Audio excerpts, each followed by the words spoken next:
Hello, I'm Anni Poole for those that don't know me. I'll be sharing this with staff.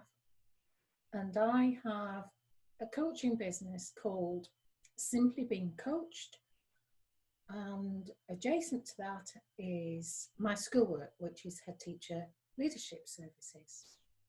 But I want to talk to you today about work and a new way of seeing work, because we aren't in normal times at the moment, and looking at the way our belief systems we think might work for us. And so we brought the old belief systems into the new way of being. So that might appear as a feeling of responsibility, or getting serious, meeting deadlines, producing lots of stuff.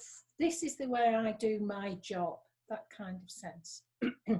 Whether you are a leader or a member of any part of the school community, or whether you're simply a family member, a parent, a mum, an aunt, a grandparent, you will bring your belief systems to the roles you have in the way that you learnt when you were growing up, and in some of the ideas that you take from peers and the people surrounding you, even when you go to the supermarket.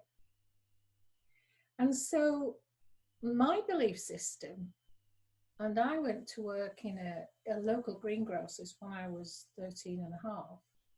And my parting advice from my dad, which actually I took through my life for 50 years, and it was always work like your boss is watching.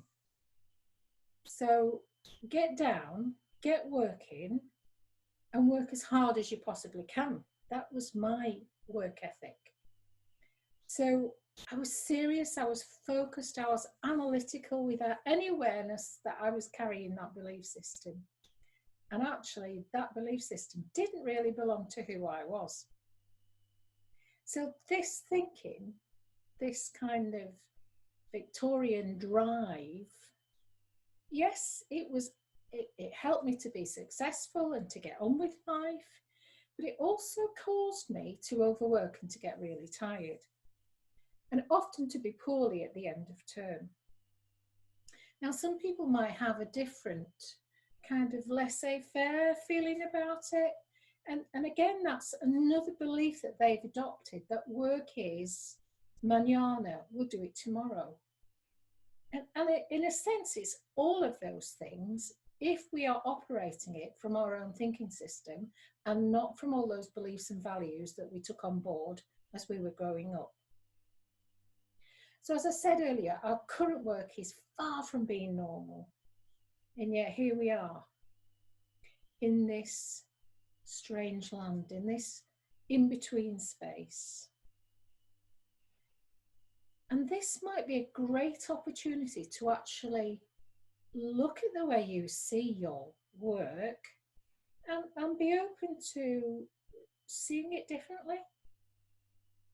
So if we are serious and we don't have time for fun, and we're productive and we have to get on, and we haven't got time to see relatives or family, I mean, we can't at the moment, but you know, when we come back out of this lockdown, we may still have that belief system, you know, woe is me, I can't do this because I have to catch up on everything that I've missed out on. And we use so much energy in that space of trying to catch up, trying to be productive. It feels like we're in a race that we never see the end of. And there's that push and the urge to do more when you get there, isn't there?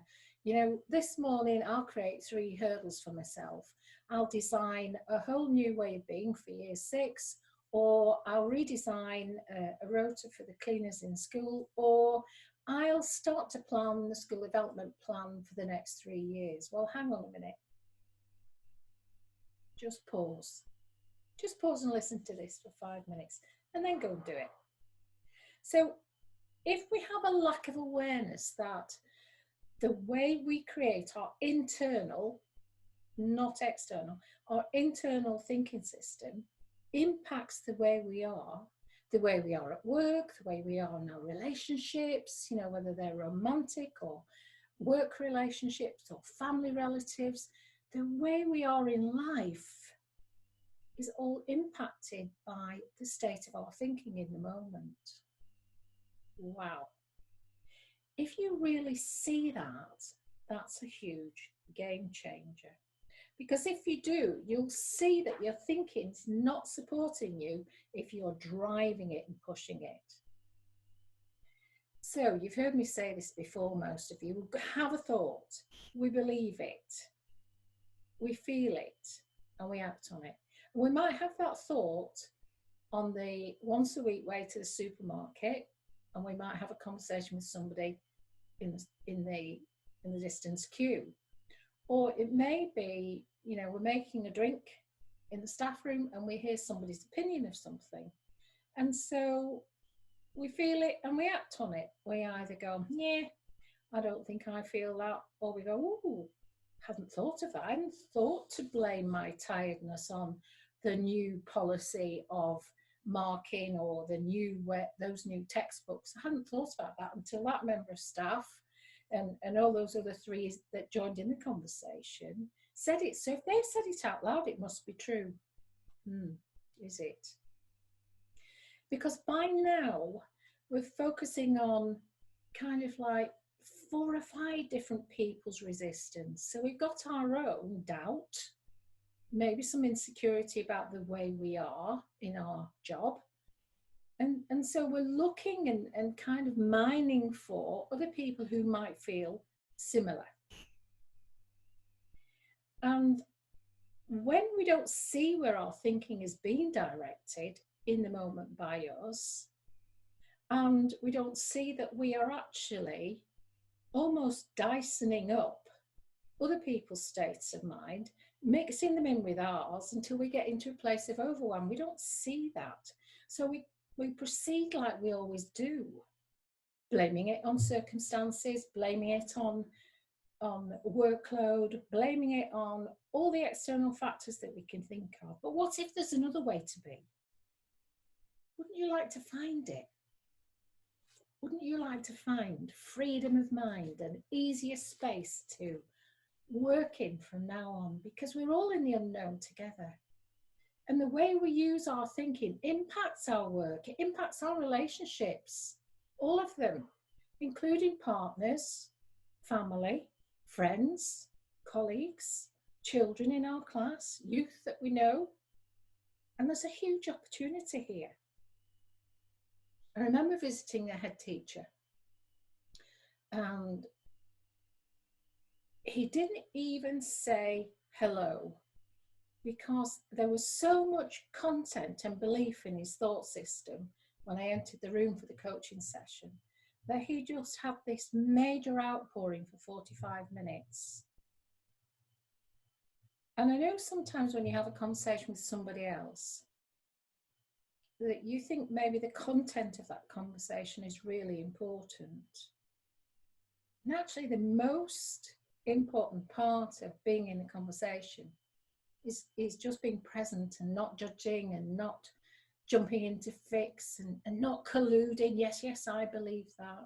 But just hearing what the person has to say, because they don't always hear it themselves at first. So his focus was on the huge difference between himself and a local authority, between some key staff and key trustees. Different opinions, different perspectives, the list went on, different values, so many differences. Now, I'm a scientist and I love variables.